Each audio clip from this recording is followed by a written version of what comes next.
자, 우리 요한복음 12장에 오셔가지고요. 우리가 지난 시간에 했던 거랑 이제 다음 거랑 연결되는 부분 몇 가지만 하도록 하겠습니다.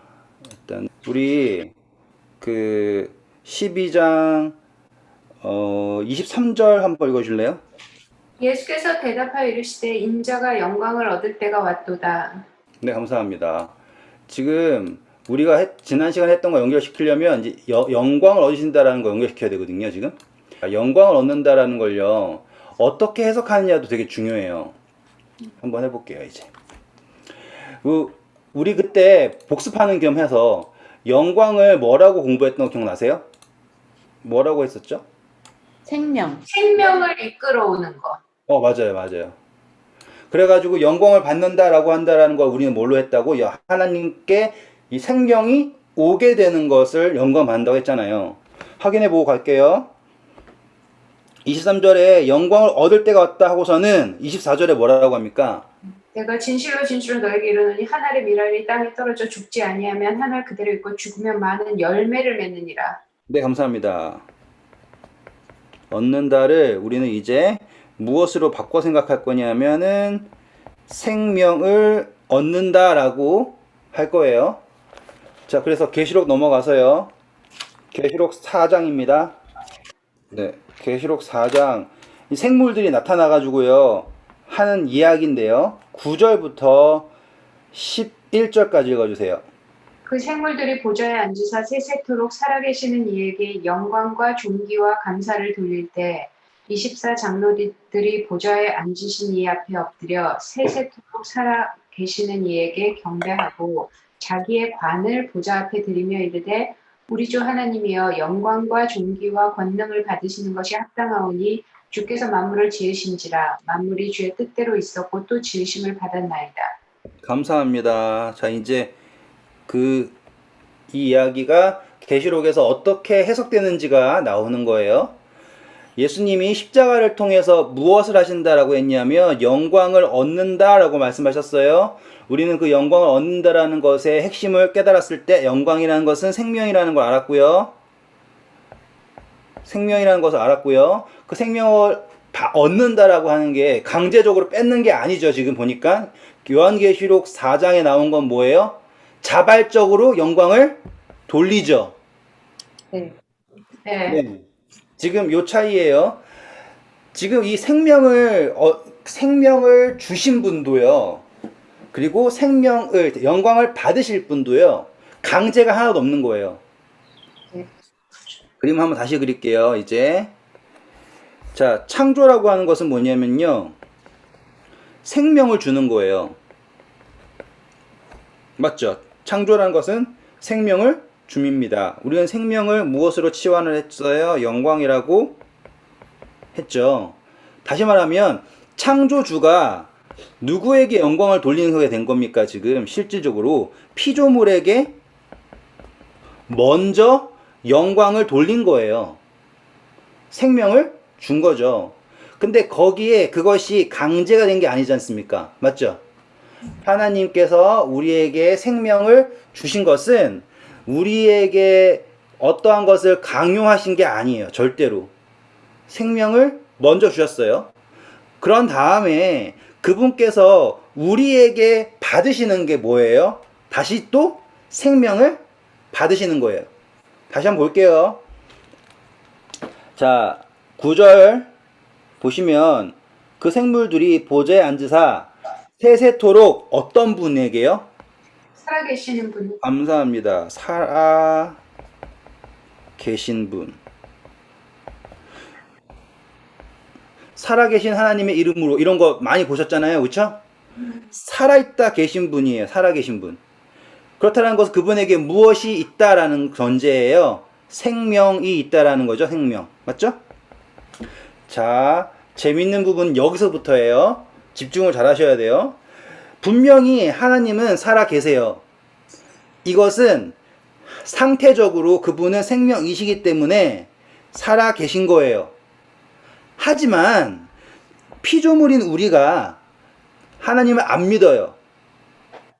그러면 살아계신 그 생명이신 그분이 살아있는 거예요? 없는 거예요? 이렇게 되는 거죠. 이해되시죠? 그래서 우리 그때 공부했던 거 사실, 진실,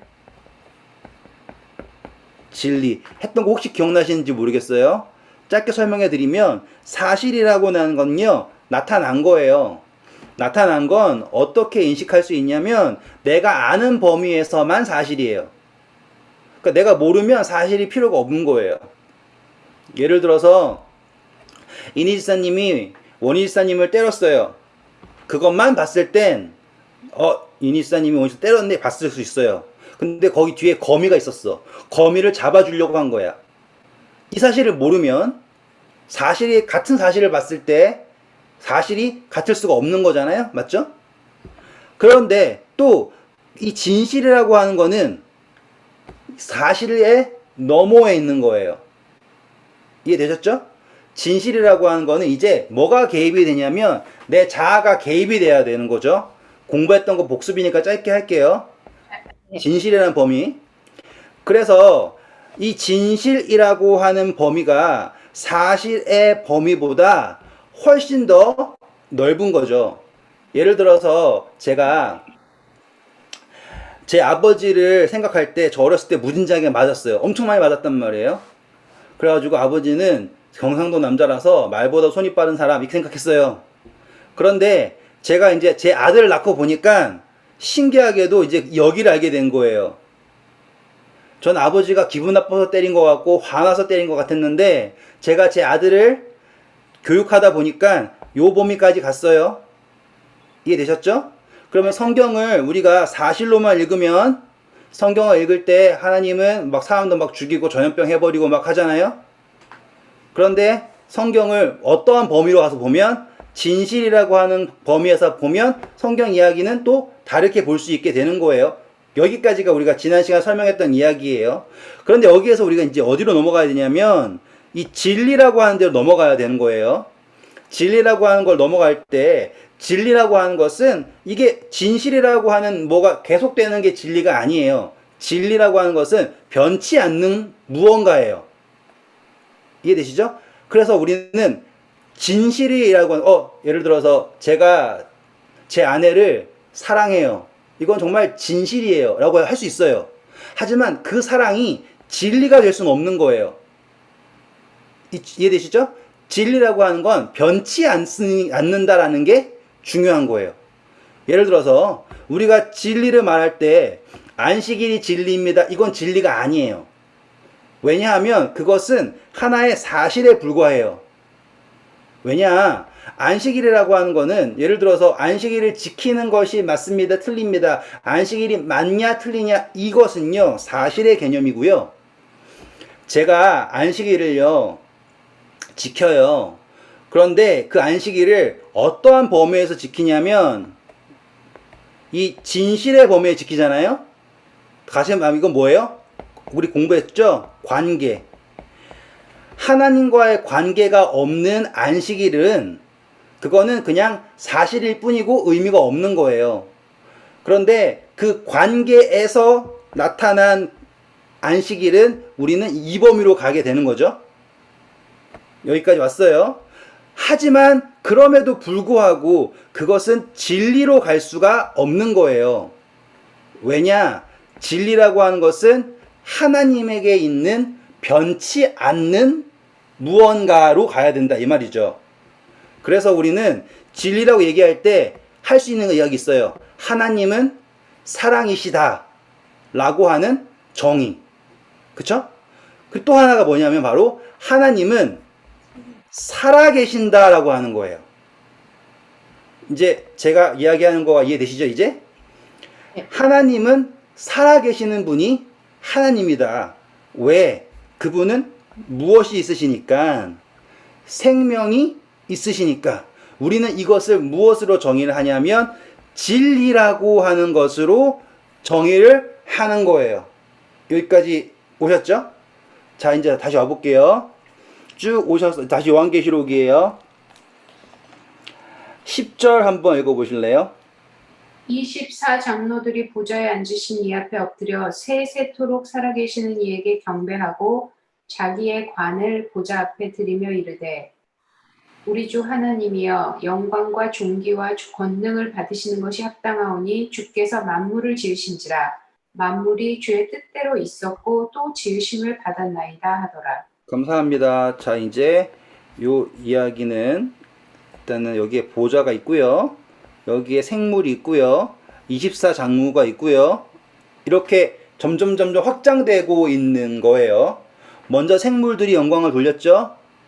그 다음에 24장로들이 영광을 돌리죠. 그리고 이제 모든 피조물이 영광을 돌리는 거예요. 이게 지금 이 그림의 핵심이거든요. 자, 보세요. 그러면 어떻게 되는 건지. 이 영광을 돌리는 근거가 뭐라고 나옵니까? 합당하신 이유가 뭐예요? 만물을 지었고 그렇죠. 창조주이시기 때문에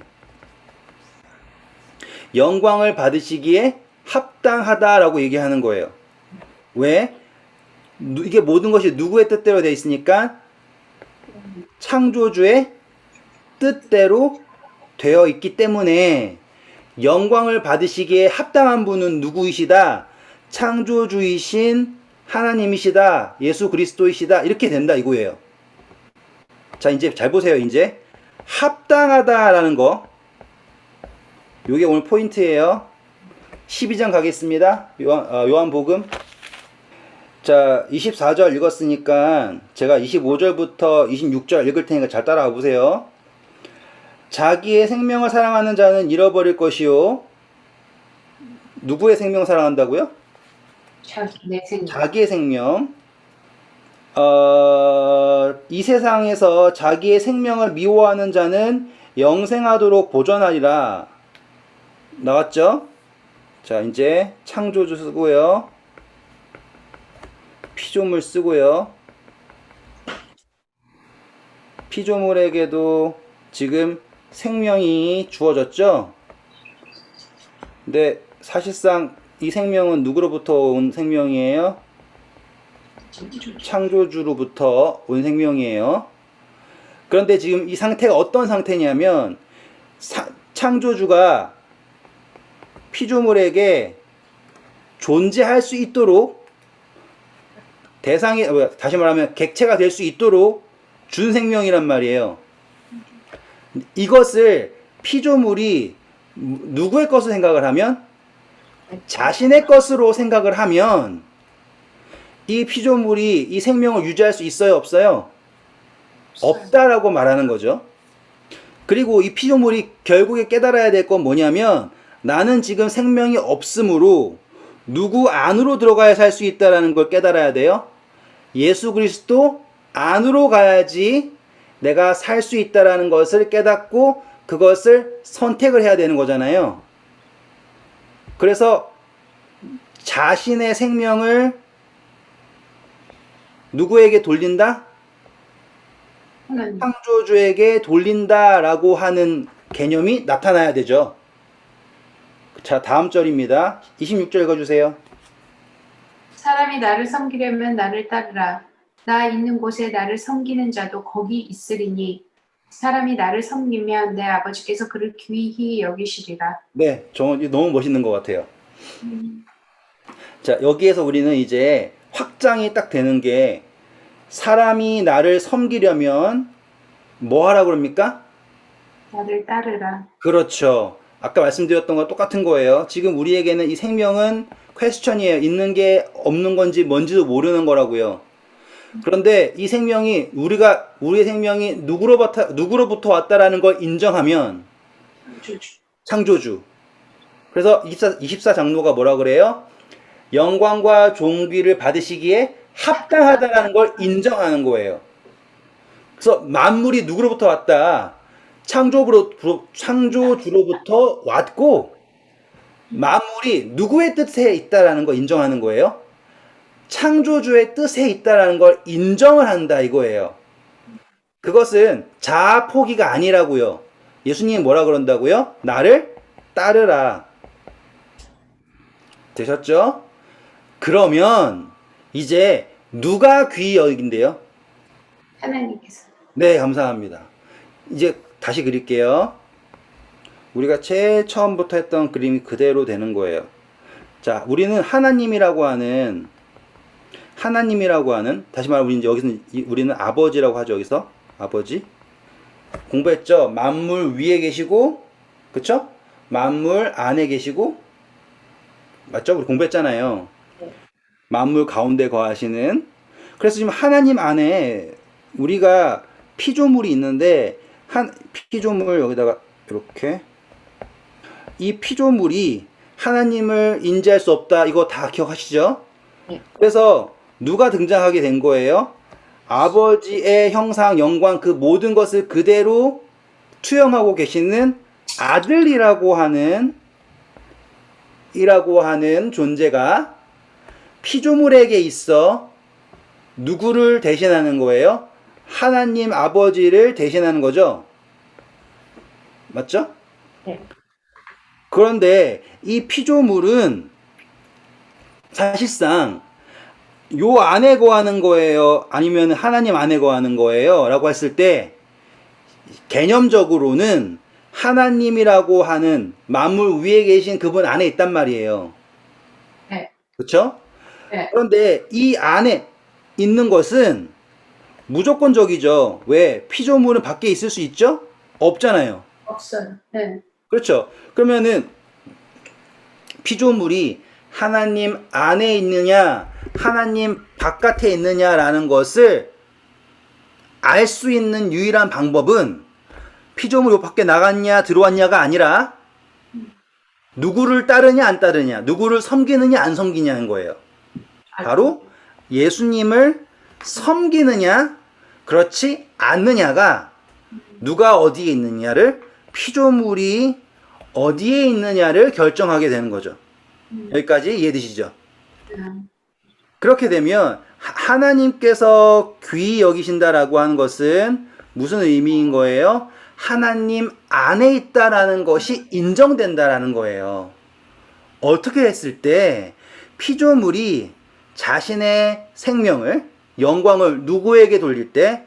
아들에게 돌릴 때 그 존재가 귀히 여김을 받는다라고 하는 말씀을 여기서 나타낸 거죠. 이해되시죠?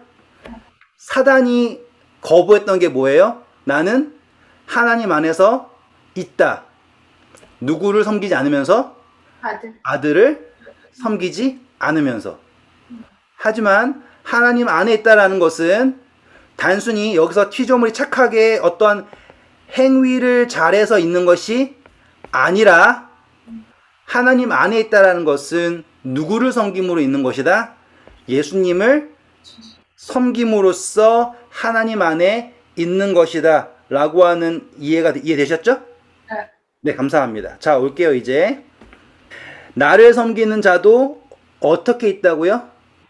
26절. 거기 있으리니. 네, 지금 예수님이 말씀하시는 건 뭐예요? 예수님을 섬기는 사람은 항상 누구와 함께 있는 거예요? 예수님과 함께. 자, 그 함께 있는 것을 요한복음 14장 20절 어떻게 표현해요? 요한복음 14장 20절 어떻게 표현합니까? 아버지 안에 너희가 내 안에 내가 너희 안에 있는 것은. 네, 이렇게 된다는 거죠. 그래서 우리는 지금 하나님 안에 있다라는 것을 어떻게 알 수 있는가라고 하는 답을 얻은 거예요. 착하게 산다, 어떻게 한다가 있다가 아니라 하나님 안에 있다라는 것을 증명하고 나타내는 유일한 방법은 누구 말고는 없다? 예수님을 섬기는 것 말고는 없다. 예수님을 섬기는다는 것은 무엇인가? 그분에게 영광을 돌리는 것이다. 영광을 돌린다는 것은 무엇인가? 영광은 바로 생명이다. 그쵸? 그분에게 나의 생명을 드리는 것이다. 나의 생명을 드린다는 것은 내 생명을 포기하는 것이 아니라 예수님 뭐라고 그랬어요? 나를 섬기려면 나를 따라야 된다. 그래서 예수님은 재밌죠? 제자들 부르실 때 나를 따르라 하신다고요. 그리고 뭐 스포일러는 아니지만 21장 요한복음 21장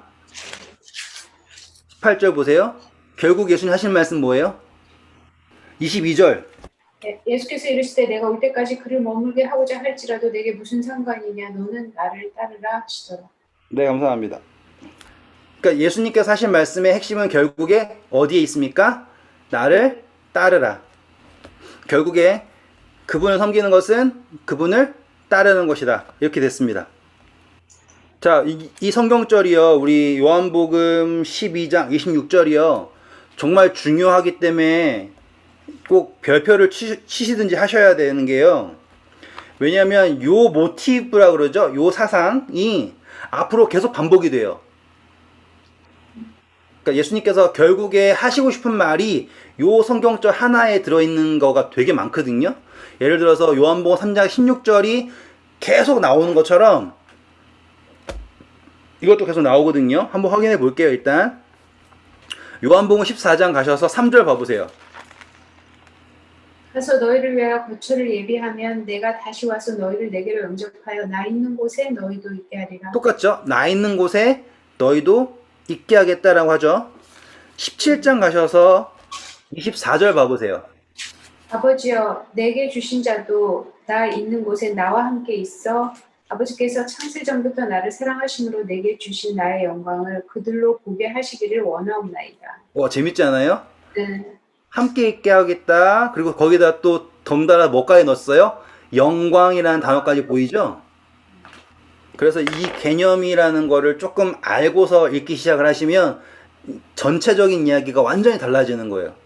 그 전에 일반적으로 이제 성경을 그냥 읽으시면 어떻게 제가 일반적으로 하기엔 표현이 그렇지만 제가 처음에 그냥 무턱대고 읽었을 때는 영광이라는 걸 어떻게 생각했냐면 우와 잘했다 막 멋있다 막 1등 했어 막 이런 걸 영광 생각했다고요. 승리했어 이걸 생각했다고요. 그러면 마치 이 이야기가 어떻게 돌아가냐면 예수님은 원래부터 이길 사람이에요. 그리고 원래부터 막 칭찬 들어야 될 거고 막 그렇게만 생각을 했다고요. 그러면은 예수님이 어떤 의미가 되냐면 약간 관심 받고 싶어 하는 존재가 돼버리는 거예요. 그리고 좀 웃긴 게 좀 어려운 상황에서 승리한 게 아니라 신이에요. 다 있어요. 다 알아요. 그러면서 이겼대요. 그러니까 의미가 없는 거잖아요. 그래서 처음 생각할 때는 아니 왜 예수님이 이렇게 의미 없는 싸움을 싸울까?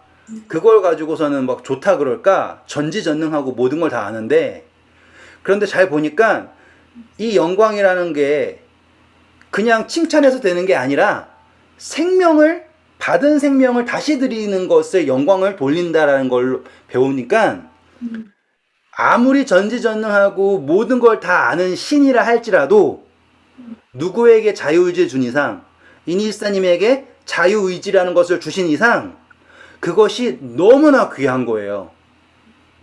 정말로 놓칠 수 없을 만큼 귀한 거예요.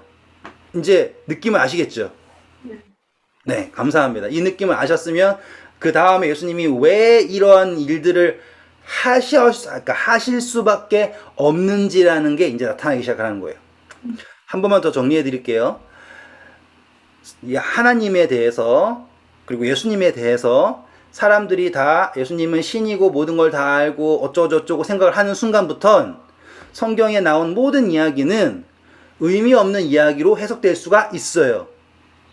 그쵸? 왜? 그냥 이렇게 해서 하면 되는 걸 왜 굳이 안 했냐는 등부터 여러 가지 할 수 있다고요. 그런데 그분의 목적이 영광을 받기 원하신다라는 게 칭찬이 아니라 생명이라면 같이 있다 이 말이에요. 그래서 한 알의 밀알이 썩어서 생명을 잃으면 이라고 나오잖아요.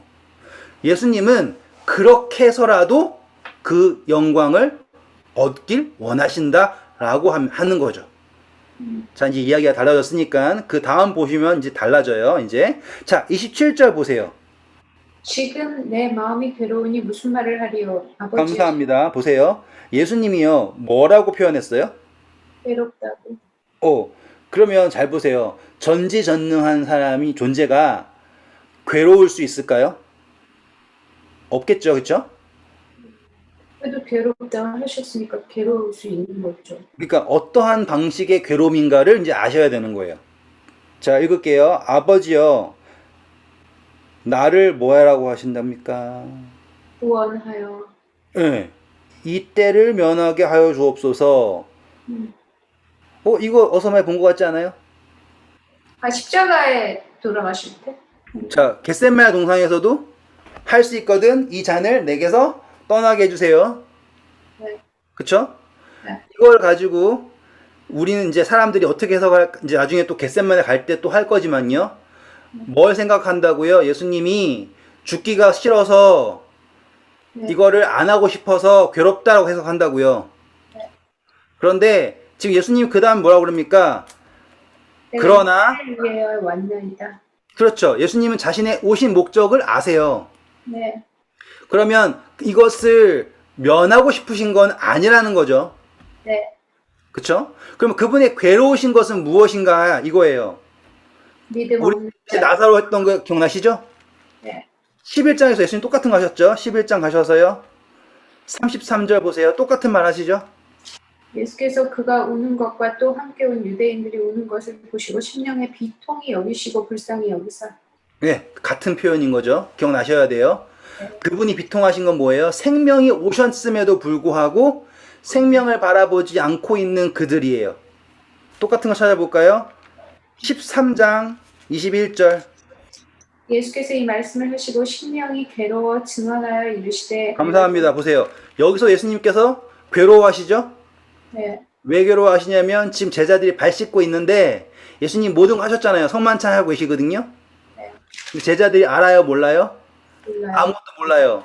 그러면서 지금 누가 배신하러 가요? 유다가요. 네, 그렇죠? 유다. 네. 지금 예수님의 괴로우신 게 어디로 향하는지 아시겠죠? 네.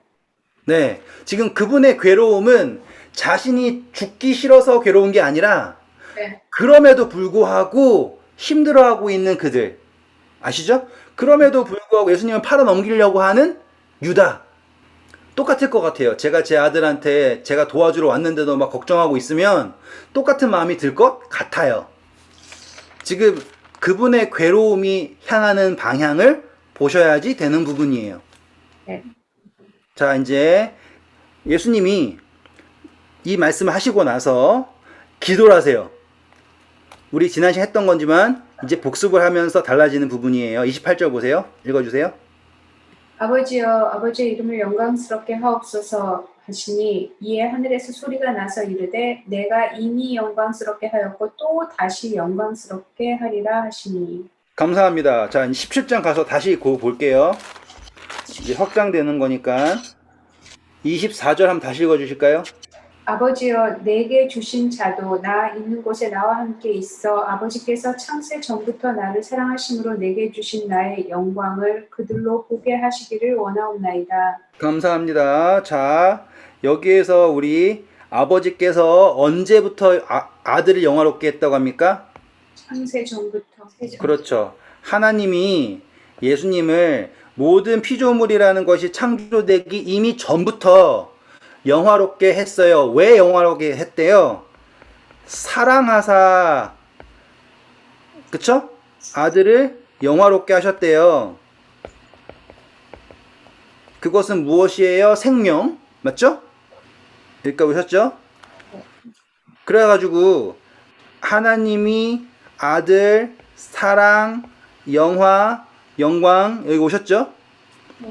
자, 우리 요한복음 3장 16절 하나님이 세상을 이처럼 사랑하사 독생자를 주셨죠. 그러면 그 생명을 이렇게 준 게 아니라 어떻게 준 거라고요? 아들을 통해서. 아들을 통해서. 이제 이거 보이시나요? 그 생명은 아들을 통해서 주신 생명은 모든 것이 창조되긴 창세 전에 하나님이 아들을 사랑하셔서 온전하게 영광스럽게 한 그 생명을 하나님이 세상을 이처럼 사랑하사 독생자라고 하는 생명 그 통째로 주신 거라고요. 어마어마하다는 걸 느끼셔야 돼요. 그러니까 하나님이 그분의 전부를 주신 거예요. 그냥 단순히 막 아들이 더 귀하기 때문에 아들 주는 게 더 힘든 겁니다. 이런 정도가 아니라 그러니까 그 전에 일반적으로 생각을 할 때는 여러분 뭐가 더 힘들겠습니까? 자기가 죽는 게 힘들까요? 자기 자식을 주는 게 힘들까요? 자기 자식을 주는 게 더 힘듭니다. 그러면 그 부모가 이상한 거예요. 왜 자기 자식을 하지로 몰아가요? 자기가 죽으면 되지. 그게 아닌 거예요. 지금 아들을 주셨다라고 하는 거는 창세 전에 하나님 그분 자신을 아들에게 사랑하셔서 그 생명 그대로를 세상을 이처럼 사랑하셔 주셨다 이 말이에요. 그래서 다시 12장 돌아오셔서 아버지의 이름을 영광스럽게 하옵소서라고 하시죠. 이해되시죠? 그 아들이 누구에게 돌리고 누구에게 하나님의 영광스럽게 돌린다 이거를 여기에서 보실 수 있어야 되는 거예요. 한 번만 더 정리해 드릴게요. 그냥 예수님이 하나님 최고, 하나님 멋져요, 하나님이 진짜 짱입니다 이런 영광이 아니라 영광을 돌린다라고 하는 그 진정한 생명을 드리는 거예요. 근데 다시 읽을게요. 아버지여 아버지의 이름을 영광스럽게 하옵소서 하시니 이에 하늘에서 소리가 나서 이르되 내가 뭐 했다고요? 이미 영광스럽게 하였고, 그쵸? 보세요. 이미라고 하는 게 여기입니다. 이미 이게 안 보이니 좀 잘 보였으면 좋겠는데 이미 영광스럽게 하였고 네? 아시겠죠? 영광스럽게 할 것이다. 느낌 아시겠습니까? 그래서 하나님께서 영광스럽게 되시는 것은 누구를 통해 되시는 거냐면 아들이신 예수 그리스도를 통해 돌아온 우리를 아시겠죠? 그 우리가 바로 하나님의 영광이라는 거예요. 그래서 성경에 이사야서 보시고 그러면은 내 영광을 다른 신에게 주지 않는다 하고서 막 내 영광을 위하여 창조한 이를 오게 하라. 이사야 43 가볼까요 우리? 오랜만에. 그러니까 우리는 아들의 영광이고, 그죠? 또 그렇죠. 뭐 따지고 보면. 또 아들과 우리는 하나님의 영광이기도 하고. 그렇죠. 서로가 영광인 거예요. 하나님은 우리의 영광이시죠. 그래서 잠언서에 보면 흰머리가 노인에게 영광이고 자식이 영광이라 그러잖아요. 그러니까 그런 것들이 그냥 빈말이 아니라 그냥 좋은 말들이 아니라 다 연결된 거예요. 하나님에게 있어서 영광은 우리예요. 그래서 보세요. 이사야 43장 7절 보세요. 우리가 어떻게 하나님이 우리의 영광이지? 생명을 나눠 가져서 그러나? 그렇죠. 그분이 우리의 생명이잖아요. 이사야 43장 7절. 내 이름으로 불려지는 모든 자, 곧 내가 내 영광을 위하여 창조한 자를 오게 하라. 네. 그를 내가 지었고 그를 내가 만들었느니라. 네. 이제 이해되시죠? 영광을 위하여 창조한 자를 오게 하라. 영광을 위해 창조한다라는 게 이제 이해가 되시는 거잖아요. 네. 그전에는 이 사람들이 피조물들이 나를 막 칭찬해줘라, 날 경배하기 위해서 만들었다 이런 게 아닌 거예요. 자, 이제 우리는 뭐라고 해야 될까요? 단계가 이렇게 올라온 거예요. 신앙의 그러니까 목적이라는 것의 단계 자체가 올라왔어요. 왜냐하면 그 전에 이제 제가 성경을 공부하지 않고 했던 신앙에서는 하나님께 영광을 돌린다라고 하는 개념에서 나를 어떻게 생각했냐면, 내가 착한 일을 해서, 내가 뭐 혹은 죄를 짓지 않아서, 혹은 노래를 잘해서 이런 쪽으로 갔단 말이에요. 근데 이제 영광이 어느 쪽으로 간 거예요? 존재 쪽으로 온 거예요. 이제 달라지는 거예요. 이게 성장인 거예요. 이게 지금 딱 이 이야기를 그대로 가지고 탕자한테 갈게요. 탕자의 비유. 탕자가 돌아와요. 탕자가 뭘 잘해야 된다라고 압박이 있을 거 아니에요. 그래 나는 지금 종부터 다시 시작해서 달라질 거라고 할 거 아닙니까? 근데 아버지는 뭘 바라보고 있어요? 존재를 바라보고 있잖아요. 아들의 생명을 바라보고 있잖아요. 아들이 돌아온 것 그 자체가 뭐예요? 영광을 돌린 거죠. 이제 딱 그림이 나오시죠? 네. 네. 아, 기분 좋아요. 지난 시간 이걸 못 해가지고 아쉬웠는데, 이제 했으니까 아주 기분 좋게 진도를 나갈 수 있어요. 자, 다시 12장 오셔서요. 32절 보세요. 내가 땅에서 들리면 모든 사람을 내게로 이끌겠노라 하시니. 네. 이제 되시죠? 네. 아, 영광을 돌린다라고, 영화롭게 한다라고 하는 것을 예수님께서 십자가의 땅에서 들리면 모든 존재를 누구에게 이끄실 거다? 아버지에게 이끄실 수 있다. 영광을 돌린다라는 게 이해가 되죠. 자, 같은 표현을요, 누구도 하냐면 바울도 해요. 데살로니가 전서 2장 20절 가보세요. 너희는 우리의 영광이요 기쁨이니라. 네, 지금 그러니까 죄송합니다. 바울도 어떠한 개념에서 이해가 된 거예요. 그가 전도한 대상들 자체가 영광이라는 걸로 이해한 거예요. 저는 예전에는 내가 침례를 많이 줬으니까 침례 준 사람의 수가 나한테 영광이다라고 생각했었어요. 그게 아닌 거예요. 그거는 아주 잘못된 상태. 영광이라는 거는 그 존재 자체. 아시겠죠? 자, 또 똑같은 거 있어요. 데살로니가 후서도 똑같아요.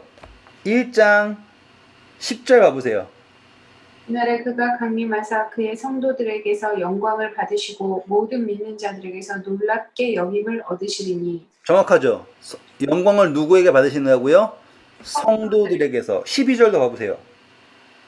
우리 하나님과 주 예수 그리스도의 은혜대로 우리 주 예수의 이름이 너희 가운데서 영광을 받으시고. 감사합니다. 영광을 받게 하시고. 네. 이제 표현이 똑같다라는 거 아시겠죠? 이제 하나님께 영광을 드린다, 또 그분이 영광을 받는다라는 거를 이해하게 되었어요. 그러면 이제 쭉 넘어가셔서요. 12장 12장 42절, 43절 보세요. 그러나 관리 중에도 그를 믿는 자가 많되 바리새인들 때문에 드러나게 말하지 못하니 이는 출교를 당할까 두려워함이라. 그들은 사람의 영광을 하나님의 영광보다 더 사랑하였더라. 이제 이거 해석이 되시죠, 이제? 네. 그전에는 영광을 사람들한테 인정받는 것으로 했잖아요. 이제는 이게 어떻게 이해되는 거예요? 사람을 통해 생명을 얻는 것이 하나님을 통해 생명을 얻는 것보다 라고 해석이 가능하게 되셨죠? 그래서 우리가 결론 졌었던 게 50절 하나님의 명령은 무엇이었다? 영생. 우리에게 영생을 주시는 것이다. 그 영생은 어떻게 얻는 것이냐? 누구를 통해? 예수 그리스도를 통해. 그래서 예수님 뭐라고 하셨어요? 너희가 성경에서 영생을 얻기 위하여 성경을 상고하거니와 누굴 오지 않고 있어요. 나에게 오지 않는다. 자, 이제 13장입니다. 저는 이 13장을 조금 시작을 하면 조금 오랜만이니까 좀 길게 해도 될까요? 어떻게 할까요? 괜찮아요? 괜찮아. 괜찮아요? 네, 아까워서. 네. 13장 오시면요. 1절 읽어보세요. 6월절 전에 예수께서 자기가 세상에 떠나 아버지께로 돌아가실 때가 이른 줄 아시고 세상에 있는 자기 사람들을 사랑하시되 끝까지 사랑하시니라. 네, 감사합니다. 자, 6월절. 항상 이 시기를 표현한다, 때를 표현한다 라고 하는 거를 시점을 어떻게 했습니까? 6월절이라고 했죠. 그쵸? 우리 예수님이 12살 때 성소에 가셔서 어떻게 하셨어요? 내가 아버지의 집에 있어야 되지 않습니까? 했던 거 기억나시죠? 네. 그분 스스로가 자신이 무엇인다라는 거 깨달았습니까? 6월절 어린 양이라는 거를 깨달으셨어요. 자, 이제 이 6월절이라고 하는 마지막 절기가 온 거예요. 그분에게 있어서. 그런데 이 성경은 어떻게 시작을 하냐면 세상을 떠나서 누구에게로 간다고 합니까? 하나님께로 들어갔습니다. 예, 네, 아버지. 감사합니다. 아버지께로 돌아가실 때가 이른 줄을 아셨다라고 얘기를 해요. 저는 이 이야기에서 나온 의미가 이제 되게 크다고 생각을 해요. 예수님은 지금 십자가를 두려워하는 게 아니에요. 정말로 아니에요. 그분은 십자가가 아니라 아버지께로 돌아가시고 나서 남겨져 있는 제자들을 걱정하시는 거죠. 네. 맞죠? 네. 그래가지고 여기 보면 세상에 있는 자기 사람들을 나오죠. 사랑하시는데 어떻게까지 사랑하셨다고 표현합니까? 그렇지. 끝까지. 자, 이제 이 끝이라고 하는 게 어떤 표현이냐면 그 다음 절 보세요. 마귀가 벌써 시몬의 아들 가롯 유다의 마음에 예수를 팔려는 생각을 넣었더라. 네, 요 때까지예요. 지금 예수님을 팔아버리려고 하는 유다가 있잖아요. 지금 그 순간까지도 예수님은 뭐 하지 않으셨다? 사랑을 놓지 않으셨다. 그리고 자신을 이 사랑하는 사람들을 위하여 뭐 하셨다? 예비하셨다. 요거를 이제 이 13장에서 발견해야 해요. 한 번만 더 할게요. 13장에서 우리 뭘 발견할 거냐면 어떠한 때에 어떤 때예요? 끝이라고 하는 그때에 이 끝은 어떠한 끝이냐면요. 죄라고 하는 모든 문제를 해결하실 수 있는 끝도 있고요. 어떤 끝이냐면 유다가 예수님을 배반하고 다시는 안 돌아오기로 결정하는 그 끝도 되는 거예요. 그러면은 어떤 건 줄 아세요? 예를 들어서 제가 유다처럼 이제 더 이상 하나님이 싫은 거예요. 만약에. 그래가지고 난 이제 하나님 안 믿어라고 선포하는 거예요. 막 저주를 해요. 그 끝이랑 예수님의 사랑의 끝은 같을까요? 다를까요? 라고 하잖아요. 지금 보세요. 2절 보면 이미 유다는 예수님 어떻게 했어요? 하려고 그랬어. 그렇죠. 이미 유다는 배반을 했어요. 그 배반이 예수님의 사랑을 끊었어요? 못 끊었어요? 못 끊었어요. 네. 13장에서 보셔야 될 게 바로 그거예요. 그분의 사랑은 우리가 생각할 때 끝난다고 끝나는 게 아닌 거예요. 아시겠죠? 나는 이제 하나님 사랑이 끝났어 라고 하는 그 끝에 그분도 너 끝났어? 나도 끝났어. 이게 아니라고요. 그분은 어디까지 끝이라고 하냐면 그분의 6월절까지를 끝이라고 생각한다고요. 그분의 생명까지 다 주시는 그때까지 포기하지 않으시고 사랑하신다라는 걸 봐야 하는 게 바로 이 13장의 이야기다라는 거예요. 이해되시겠죠? 우리의 끝과 예수님의 사랑의 끝은 같지 않아요. 그리고 그분은 심지어 유다가 배반을 결심했을지라도 그분 자신을 뭐 하십니까? 예비하십니다. 요 이야기예요. 자, 와볼게요, 이제. 자, 3절 읽어주세요. 저녁 먹는 중 예수는 아버지께서 모든 것을 자기 손에 맡기신 것과 또 자기가 하나님께로부터 오셨다가 하나님께로 돌아가실 것을 아시고 저녁 잡수시던 자리에서 일어나 겉옷을 벗고 수건을 가져다가 허리에 두르시고 이에 대하여 물을 떠서 제자들의 발을 씻으시고 그 두르신 수건으로 닦기를 시작하여 시몬 베드로에게 이르시니 감사합니다. 자, 보세요. 요걸 가지고서는 우리는 식사를 하고 계시죠? 저녁 먹는 중 네, 식사 중이에요, 중. 식사 중인데, 그럼 식사할 때, 식사가 여기서는 우리는 마지막 만찬이었죠? 네. 그 예수님 마지막 만찬 뭐였어요, 우리? 네? 아니, 아시잖아요. 지금 공부는 안 했지만, 마지막 만찬에 뭐 드세요? 떡과 포도 자, 일단 누가복음 가실게요. 네. 지금 솔직히 저 이거 13장 가기 전에 해야 할 것들이 꽤 있어요. 근데 그걸 건너뛰고 13장 간 이유가 그러니까 이유가 있어서 그래요. 아무튼 누가복음 22장 오세요. 네. 그러면 14절 15절부터 읽어주세요. 때가 이름에 예수께서 사도들과 함께 앉으사 이르시되 내가 고난 받기 전에 너희와 함께 유월절 먹기를 원하고 원하였노라 네, 예수님이 지금 이 식사를 진짜로 간절히 원하고 계셨대요. 근데 예수님은 3년 반 공생하셨죠? 그럼 3년 반이면 최소한 6월절이 몇 번 껴 있어야 됩니까? 라고 했잖아요. 3번. 아쉽게도 3번이 아니라 4번 정도 껴 있어야 돼요. 네. 왜냐면 이게 지금 6개월 마지막이 그거죠? 네. 이렇게 되고 하면은 아무튼 그렇습니다. 그래서 성경에 등장하는 거 3번 등장하고요. 어떻게 따지면은 뭐 이렇게 하면은 4번도 될 수 있어요. 네. 그런데 여기에 보시면 이 마지막 이 6월절 이전에도 제자들과 함께 하셨겠죠. 네. 그쵸? 그리고 그 전도 하셨겠죠. 그래야지 3년이니까. 네. 그리고 예수님은 그 전에도 6월절을 하고 오셨죠.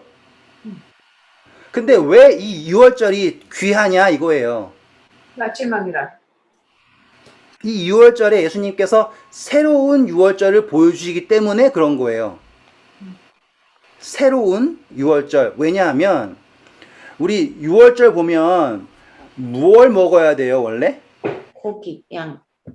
양고기랑 쓴 나물이랑 먹어야 되죠? 네. 그리고 띠를 떼고 지팡이를 짚고 먹어야 되는 거 아시죠? 아, 네. 자, 볼게요. 우리 출애굽기 오셔서요. 아세요? 그래서 읽어볼게요, 일단. 출애굽기 12장, 5절부터 읽을까요? 11절까지. 어린 양은 흠없고 1년 된 수컷으로 하되 양이나 염소 중에서 취하고 이달 열 나흘날까지 간직하였다가 해질 때 이스라엘 회중이 그 양을 잡고 그 피를 양을 먹을 즉 좌우 문설주와 임방에 바르고 그 밤에 그 고기를 불에 구워 무교봉과 쓴 나물과 아울러 먹되 날것으로나 물에 삶아 먹지 말고 머리와 다리와 내장을 다 불에 구워 먹고 아침까지 남겨두지 말며 아침까지 남기고 발에 신을 신고 손에 지팡이를 잡고 급히 먹으라. 이것이 여호와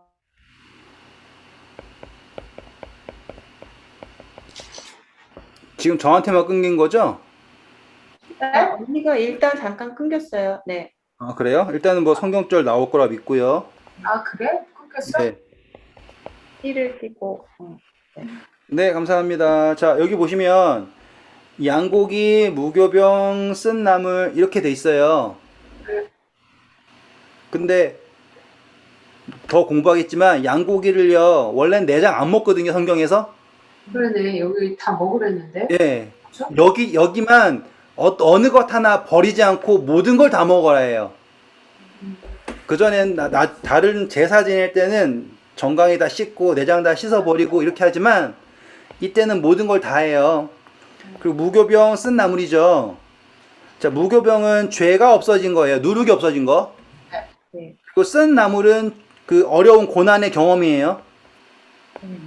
그쵸? 이거를 기억하면서 어떻게 먹어야 돼요? 지팡이를 짚고 띠띠고 신발 신고 띠 띠고 급하게 먹어야 되죠? 네. 근데 지금 예수님과 하시는 함께하는 마지막 6월절은 어떻다해요? 양고기도 없죠? 쓴나물도 없어요. 맞죠? 있는 거 뭐밖에 없어요, 지금? 떡 말고는 없어요, 떡. 근데 이 떡도 그냥 떡이 아니라 예수님이 어떤 떡이라 그래요? 언약의 떡이라고 하시면서 새롭게 하시죠? 그리고 포도주 하죠? 포도주 이렇게 한단 말이에요. 떡이랑 포도주. 그럼 잘 생각해 보세요. 이 6월절 식사를 한다고 하면 제자들이 어떻게 하고 있었을까요? 준비하고 지팡이 짚고 신발 신고 이렇게 있었겠죠? 그런데 예수님이 마지막에 6월절을 우리 다음 시간에 더 자세히 할 거니까 준비시켰는데 제자들이 준비한 게 아니라 예수님이 너 다 가보면 저기에 누가 있을 건데 따라가면은 다락방에 준비되어 있을 거다 했잖아요. 네. 준비되어 있는 6월절 상에 양고기도 없죠. 쓴나물도 없죠. 뭐밖에 없어요? 떡이랑 포도주밖에 없는 거예요. 근데 6월절이라 그러니까 제자들 어떻게 하고 있었을까요? 이렇게 하고 있었을 거 아닙니까?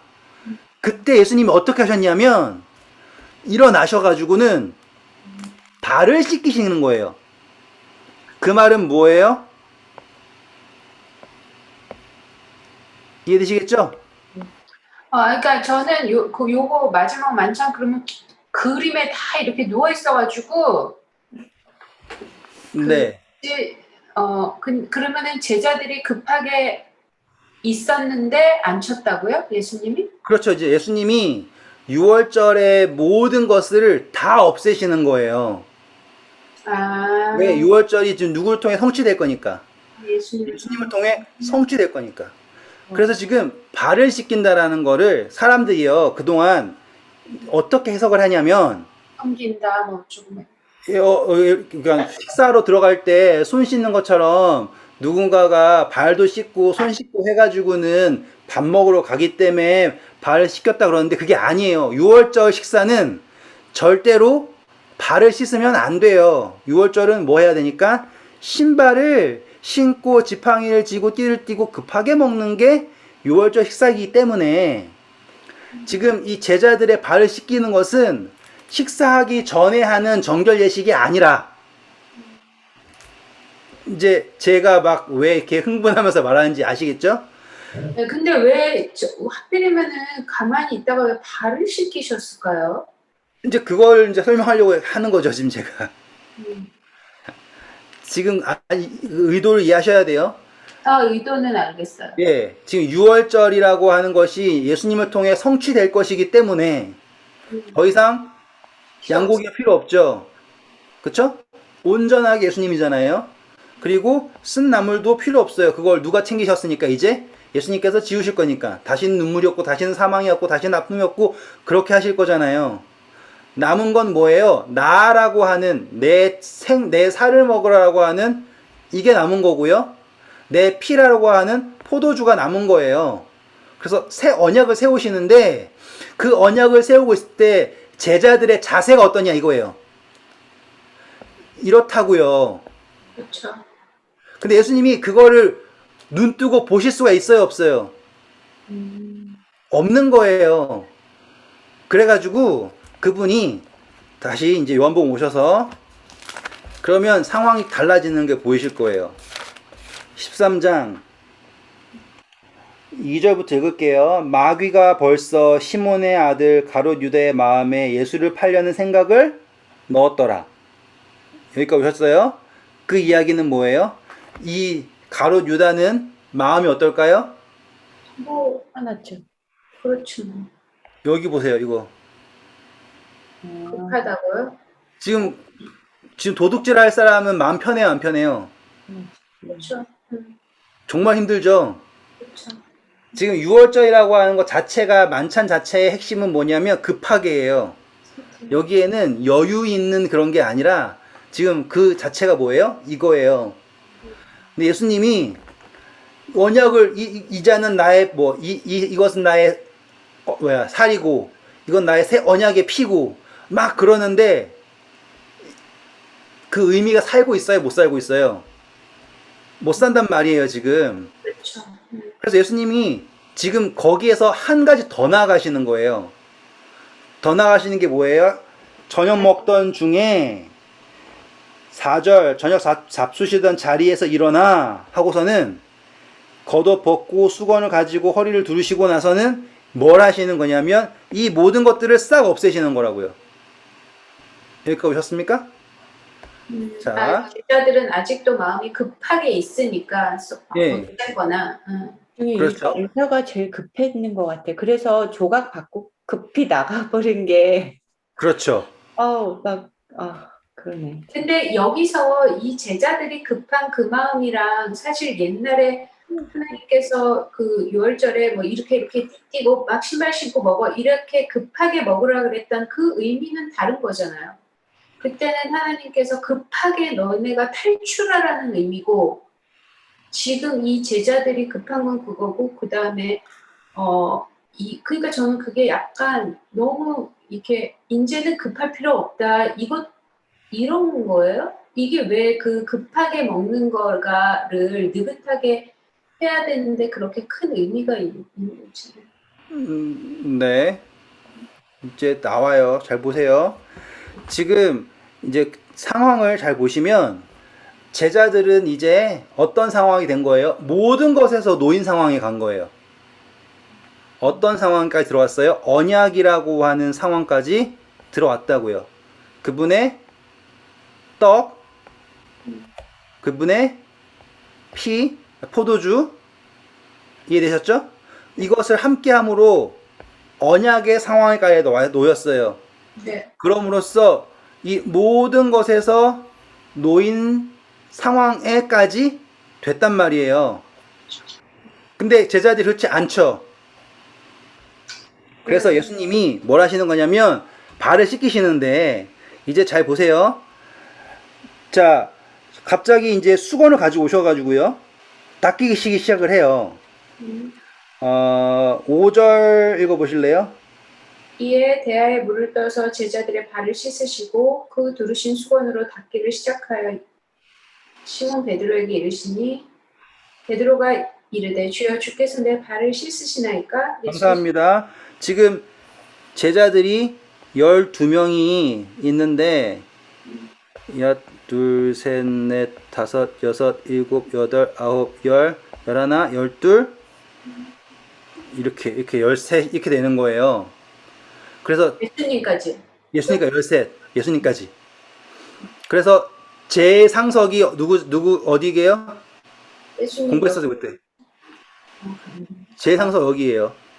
아, 그래가지고 기대서 먹는 거예요 원래가.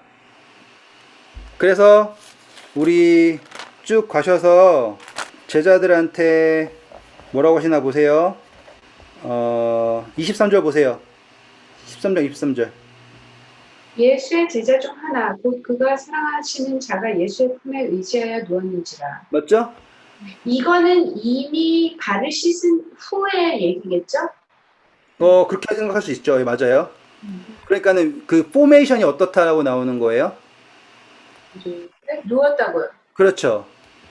그리고서는 그 사람들은 어떻게 해요? 떡이 이렇게 있는 거예요. 떡이. 그러면 우리 그때 공부했죠. 오른손이 하늘을 왼손 모르게 하라. 네. 그렇죠. 그래서 오른손은 뭐 하는 거예요? 떡을 주는 손. 왼손은 떡을 받는 손. 기억나세요? 네. 네. 그래가지고 품에 의지하고 있다는 거는 예수님의 품에 누가? 요한이 있고요. 그리고 예수님은 떡을 주는 사람이에요. 여기서 지금 보세요. 26절 보면 예수께서 대답하시되 내가 떡 한 조각을 적셔다 주는 자가 그니라 하시고 곧 한 조각을 적셔서 바로 시몬의 아들 유다에게 주시니. 그러면은 이제 유다가 어디에 있는 줄 알겠죠? 바로 옆에 있다고요? 유다가 여기 앉고요. 그 다음 예수님이 예수님이 유다의 품에 의지해 계시고 그 다음에 예수님 품에 요한. 요한이 있어요. 마지막 만찬에 제 상석은 어디라고요? 유다 자리. 유다 자리. 이제 예수님이 이 모든 언약을 할 때 이것은 나의 피다, 이것은 나의 살이다, 언약이다라고 할 때 그 모든 것을 누구의 품에 의지해서 하셨는지를 봐야 한다 이 말이에요. 유다의 품에 의지하셔서 이것을 하셨단 말이에요. 저는 떡 한 조각을 적셔서 주는 자가 그니라 그래서 저는 이렇게 혹시 두세 명 건너뛰어도 이렇게 줄 수 있잖아요. 아니야. 옆에 있어야 돼요? 그러니까 집사님처럼 야 너다 임마 이렇게 준 게 아니라 그냥 이렇게 준 거예요. 그러니까 사람들은 다 유다를 의심할 수가 없는 거예요. 왜? 예수님은 항상 누구의 떡을 주는 사람이니까? 옆에다. 옆에 떡 주는 사람이니까. 그럼 예수님이 다 한 명씩한테 떡을 준 게 아니구나. 네, 지금 요 이야기에서는 예수님이 떡을 주는 것이 너무나 당연한 거였어요. 지금 요 이야기는 어디에서만 일어난 이야기예요? 여기서 일어나는 거 이렇게. 너무 슬프. 예수님이 자 내가 떡 주는 사람이 그 사람이 이렇게 한 게 아니라고요. 그거는 아니고. 근데 네, 그러니까 예수님이 이렇게 준 거예요. 그러니까 핵심의 이야기는 뭐냐면 제가 지금 앞에 이야기할 게 너무 많아요. 왜냐면 언약 이야기도 해야 되고 떡 이야기도 해야 되고 다 해야 돼요. 베드로가 어디에 있었냐면 베드로에게까지 이르렀다고 그랬죠? 베드로는 어디에 있어요? 끝에 여기 있는 거예요, 여기에. 그렇지. 그렇지. 그러니까 베드로가 어떻게 할 수 있어요? 여기 요한한테 턱짓으로 얘기할 수 있는 거예요. 맞은편이니까. 이제 이 상황은 이래요. 할 얘기가 많지만 오늘 결론만 내릴게요. 지금 예수님께서 자기 사람을 끝까지 사랑하시는데 어떻게 사랑했냐면 유다의 품에 안기셔서 모든 것을 하셨단 말이에요. 이해되셨죠?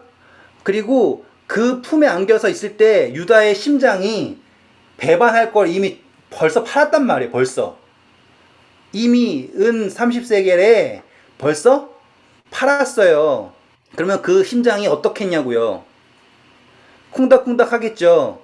그리고 그날 밤이 유다가 배반하기로 결정을 한 그러니까 그 약속한 날이에요. 그럼 예수님이 거기에서 이것은 내 언약의 피고 내 뭐고 막 말하고 있으면 유다가 어떻겠냐고요. 힘들겠죠. 그럼 유다는 막 나가고 싶을 거 아닙니까? 그런데 예수님이 지금 막 급하게 이러고 있는 존재들한테 예? 분명히 서로 사랑해라는 의미의 섬기라는 의미의 발도 있어요. 일어나셔가지고 누구의 발을 닦아주신다고요? 나부터 유다부터 앉으셔가지고 발을 닦으신다고요. 그분의 손길, 그분의 숨결, 뭐 말씀, 눈빛 모든 것이 유다로 하여금 예? 그가 가지고 짓눌러 있던 모든 것을 내려놓고 예? 그분에게 다시 돌아오게 하기 위한 그분의 뭐라고 할까 표현할 수 없는 사랑이 여기 있다라는 거를 보셨으면 좋겠는 거예요. 그러니까 발을 씻은 거는 유다를 위해서 씻은 거네요. 그러면 뭐 다 포함적이죠. 다 포함적이지만 가장 집약적으로 생각을 한다면 그 발스시심의 시작 자체가 자기 유다조차도 누구라고 그러냐면 넌 내 사람이다 라고 하시는 모본을 보이시고 있는 거라고, 사랑을 보이시고 있는 거라고요. 저는 오늘 그거를 먼저 보시기를 원하는 거예요. 다른 의미 있어요. 섬기는 것이고요. 발 씻는다는 건 이런 의미가 있고 저런 의미가 있고 다 해드릴 수 있어요. 그런데 제가 이 이야기에서 정말 눈물을 흘리면서 감동을 받는 것은 예수님이 제 발을 씻기실 때 야, 너 내가 이렇게 겸손하게 잘했지? 너도 겸손하게 해가 아니라 유다의 발을, 김준식의 발을 씻기시는 그분의 눈빛과 그것과 그 숨결을 느끼자 이거예요. 끝까지 유다의 품에 의지하셔가지고 계시는 그분의 모습이, 끝까지 믿어주시는 그분의 모습이 저는 이거 묵상할 때마다 막 먹먹해요. 그 재밌는 거 그거 알죠? 제자들의 발을 씻겼다 그럴 때 왜 씻겼는데 유다의 발을 씻겼다 그러니까 진짜 그러네요. 유다의 발을 씻긴 거, 그죠? 네. 네, 그건 진짜 좀 그래서 그 이상의 의미가 여기에 있다라는 게 저는, 그러니까 원래 성만찬 먼저 하고 이거 하고 차례차례 해야 되는데 제가 이거를 집중적으로 조명하고 싶은 게 뭐냐면 예수님이 유다를 씻기셨다. 네. 그리고 똑같은 사랑으로 나를 씻기셨다. 그리고 우리의 끝과 그분의 끝은 달라요. 나의 끝이 다가왔다고 돌이킬 수 없다고 유다처럼 나무로 달려가가지고 목맬 이유가 없다고요. 끝까지 사랑하시는 그분이 있다고요. 그 이야기 하고 싶었어요. 좋아요. 그냥 저는 그게 좋았어요. 그게 나누고 싶었어요. 이게.